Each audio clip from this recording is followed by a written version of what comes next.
Assalamualaikum warahmatullahi wabarakatuh. Perkenalkan, nama saya Amira Farana dari kelas 12 IPS 1. Saya akan menjelaskan tentang masuknya bangsa barat ke Indonesia. Masuknya bangsa Eropa ke Indonesia pertama kali ditandai dengan kedatangan bangsa Portugis pada abad 16 Masehi, kemudian diteruskan dengan kedatangan bangsa Belanda yang merupakan negara paling lama menjajah Indonesia. Menyusul Inggris yang juga pernah menjajah Indonesia, awalnya tujuan kedatangan bangsa Eropa tersebut hanya sekedar berdagang dan mencari rempah-rempah.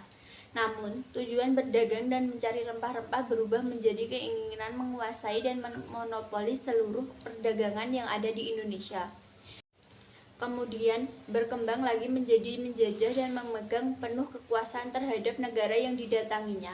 Dampak yang ditimbulkan dari penjajahan ini sangat besar pengaruhnya terhadap seluruh aspek kehidupan, terutama bagi negara yang dikuasai. Salah satu aspek kehidupan yang memperoleh pengaruh cukup besar yaitu aspek kebudayaan. Dalam hal ini telah terjadi percampuran dan perpaduan dua kebudayaan antara bangsa pendatang dengan bangsa setempat. Hal ini dapat timbul karena bangsa Eropa telah lama menempati Indonesia. Proses interaksi inilah yang nantinya akan melahirkan kebudayaan baru dan berkembang mengikuti zaman. Arsitektur dapat dianggap sebagai suatu konstruksi yang dengan sengaja mengubah lingkungan fisik menurut suatu bangunan pengaturan. Seni arsitektur telah berkembang dan diterapkan oleh bangsa Eropa terhadap bangunan tempat mereka tinggal di Indonesia. Perkembangan kota-kota di Indonesia mengalami babak baru, yaitu dimulai dari abad 19 sampai dengan abad 20, yang ditandai oleh masuknya pengaruh Eropa sesudah adanya perjanjian Wina I dan terutama dibukanya terusan Sus. Hal satu, perjanjian antara Prancis dengan sekutu-sekutu terpentingnya Inggris, Australia, dan Rusia sesudah Napoleon pertama kali turun tahta, menentukan perbatasan Prancis.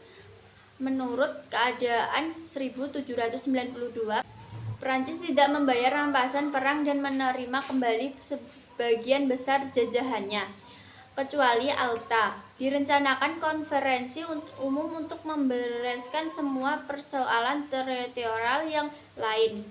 Pringgodiklo 1977 tersebut pembuatan jalur pelayaran samudera yang dilakukan oleh orang-orang Eropa saat itu menjadi lebih singkat dan efisien dalam pemanfaatan waktu. Kejadian ini tentunya sangat menghemat biaya yang akan dikeluarkan untuk melakukan pelayaran, dan itulah saat di mana pelayaran samudera menjadi semakin ramai dilakukan orang-orang Eropa saat itu.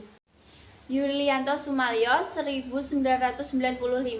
Perkembangan bentuk dan wujud dari arsitektur ini telah dari timbulnya lingkungan rumah-rumah dan bangunan umum yang dihuni dan dibangun oleh bangsa Eropa dan pedagang Cina yang kaya. Di sekitar bangunan tersebut muncul kampung-kampung komersial dan terdapat toko-toko tempat kerja yang sekaligus menjadi tempat tinggal pedagang-pedagang Cina atau pedagang Asia lainnya. Maka di dalam struktur kota tersebut tadi akan terjadi gabungan berbagai unsur kebudayaan, yaitu antara budaya Eropa, Cina, dan pribumi yang akan mempengaruhi proses perkembangan seni bangunan dan arsitektur di Indonesia. Sumalyo 1995. Arsitektur bangunan kolonial yang berkembang di Indonesia umumnya telah mengalami penyesuaian dengan kebudayaan setempat.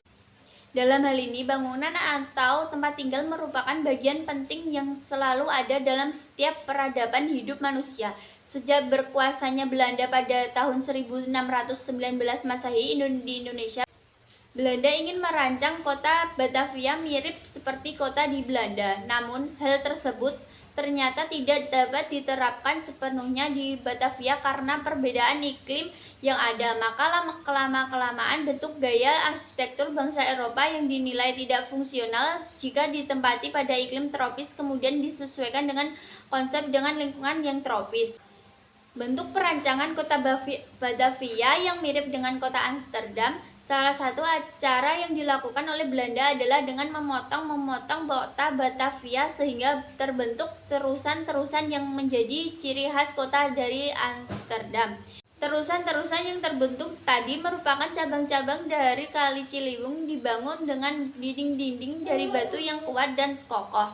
Selain pembangunan terusan-terusan dari Sungai Ciliwung. Pembangunan juga dilakukan pada jalan-jalan di pusat kota Batavia, yaitu jalan-jalan dibuat terpotong, lurus, dan lebar. Kemudian, pada tempat-tempat penyebaran yang melintasi terusan-terusan dibangun jembatan-jembatan kerek untuk memudahkan arus lalu lintas perahu-perahu atau kapal-kapal yang akan melintasi. Mengenai bentuk perencanaan lingkungan tata kota, sebagai besar usaha yang dilakukan oleh Belanda mengalami keberhasilan. Akan tetapi untuk perencanaan bangunan untuk tempat tinggal, perkantoran, dan bangunan finansial publik tidak sepenuhnya mengalami keberhasilan. Mengingat kondisi iklim yang tidak sama antara Asia dengan Eropa, maka perencanaan bangunan publik tersebut tidak sepenuhnya berbagai Eropa, melainkan ada beberapa bagian yang menyesuaikan dengan kondisi lingkungan yang ada. 3 bangunan peribadahan pada masa kolonial banyak timbul dan berkembang. Dalam hal ini, gereja merupakan salah satu bangunan yang berdiri saat itu. Sarana pendukung yang menunjang kegiatan dan aktivitas masyarakat sangat penting keberadaannya guna mempermudah masyarakat di dalam melakukan interaksi dengan lingkungan setempat. Setelah kekuasaan politik menjajah semakin kuat dan gereja menjadi lambang keagamaan para penguasaan Belanda, maka unsur arsitektur berat mulai diterapkan pada bangunan gereja. Mula-mula didahulukan gereja Protestan, kemudian baru setelah beberapa belas tahun kemudian gereja Katolik. Berbagai macam gaya bangunan Eropa yang berkembang saat itu menjadi inspirasi bagi dua Alwi Jamaluddin Herman Jana dalam sejarah DKI Jakarta, proyek penelitian dan perencanaan kebudayaan daerah 1976. Arsitektur kolonial yang dibawa oleh orang Eropa, khususnya Belanda, mempengaruhi perkembangan arsitektur tradisional Indonesia, begitu pula sebaliknya, sehingga terbentuk arsitektur campuran antara gaya yang banyak terdapat di Eropa Barat umumnya dan khususnya di Belanda, serta gaya yang dibawa oleh arsitektur lokal. Salah satu bentuknya terdapat pada bangunan rumah-rumah kolonial penjabat pemerintah Hindia Belanda yang dikenal dengan istilah Indo-European. Van de Waal menyebutnya dengan istilah Indische Huizen, sedangkan Paramona Atmadi menyebutnya dengan arsitektur Indis. 4 gereja Belanda bercorak Calvinis, gereja dan negara, dikatakan bahwa negara harus mendukung gereja dan menolak segala sesuatu yang merintangi perkembangan gereja sejati. Ucap tersebut oleh orang-orang Calvinis di Antika seakan-akan negara diwajibkan melawan aliran-aliran sesat, seperti gereja Roma. Memang gereja Calvinis adalah gereja negara di Belanda, walaupun bagian rakyatnya tetap Katolik. Namun, hubungan gereja negara tidak selalu baik. Pemerintah cenderung untuk memperalat gereja demi tujuannya sendiri. Dalam rangka peperangan melawan Spanyol dan Portugis, bangsa Belanda datang ke Indonesia. Mereka mengambil alih daerah yang telah dikuasai Portugal. Orang-orang Kristen di daerah tersebut kemudian dijadikan Protestan oleh mereka. Keberadaan gereja sebagai sarana pendukung yang menunjang kegiatan dan aktivitas masyarakat cukup penting untuk dibahas lebih jauh dalam penelitian ini, sebab fungsi utama gereja itu sendiri adalah sebagai ibadah, di mana saat itu umat Kristen yang ada di wilayah Mester Cornelis bertemu dan melakukan ibadah secara bersama-sama. Dari pertemuan itu akan timbul kegiatan interaksi di antara umat yang mengikuti ibadah. Umat tersebut berasal dari berbagai kalangan dan golongan, bahkan ada yang sampai memiliki perbedaan dari segala kebudayaan, yaitu antara penduduk asli pribumi dengan non-pribumi. Mereka semua berkumpul dalam satu tempat guna melaksanakan ibadah. Sebagai besar arsitektur bangunan yang memiliki desain arsitektur penggabungan antara desain arsitektur Eropa yang berpadu dan menyesuaikan dengan keadaan lingkungan Batavia. Selain dari segi arsitektur, unsur-unsur tersebut juga umumnya terdapat pada ragam hias yang dimiliki oleh bangunan kolonial tersebut.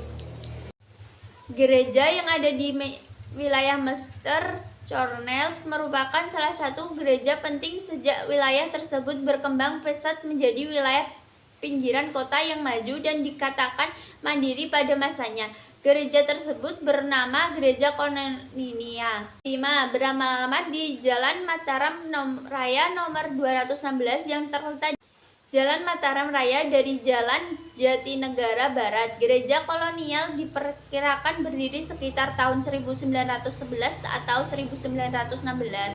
Berdasarkan foto dan peta yang ada pada masa kolonial, melihat tahun didirikannya Gereja Kolonia merupakan bangunan tinggal kolonial dengan kategori bangunan awal. Sekian presentasi dari saya. Wassalamualaikum warahmatullahi wabarakatuh.